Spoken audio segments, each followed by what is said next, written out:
What do you think about that, man? Oh, man, I think... I'm definitely happy for all the members, man. I wish Anvil was here to see it. You know what I mean? I mean, even if you go to the late 90s version of not Harlem Heat, Hart Foundation. I almost did it. Hart Foundation, you Pillman, Bulldog, Anvil, Owen, Brett. Brett's the only one left standing, you know. And I mean, it's sad to see, but I'm glad that Anvil and Brett are getting honored together, because I'm telling you, man, the Hart Foundation, you go back and watch their matches from the late 80s, early 90s in the WWE, then the WWF.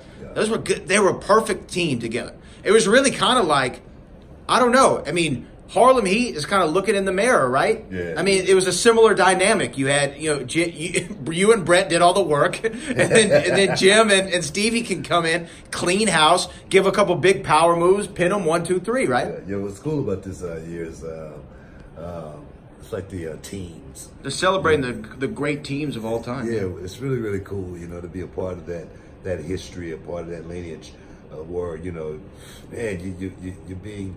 That's what I always wanted. You know, when I was coming up in the business, it wasn't about championships. You know, it wasn't about the money or anything like that. I just knew you was good. All of that just happened to come along with it.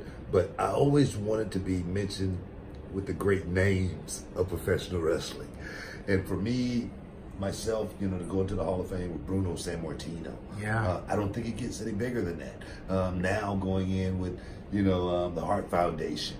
You know, DX, you know, Harlem Heat. I don't think you get any bigger than that as far as reaching that pinnacle, reaching that point to where you say, man, I made it. You know what I mean? We always talk about, you know, Mount Rushmore and all that stuff and whatnot. But to be mentioned, you know, Mount Rushmore might have 20 guys on it. Yeah. Well, wrestling Mount Rushmore doesn't have 4 faces. No, it doesn't have just 4 guys. I mean, Mount Rushmore wrestling got like 20 heads up there, man, and to be a part of, you know, the team lineage as well as the singles wrestling, you know, part of it. I tell you, man, it doesn't get any better. It's going to be an awesome Hall of Fame this year in New York City, baby. And now you know it's going to be sold out. Yeah, it's going to be a monster, baby. Yeah, a monster.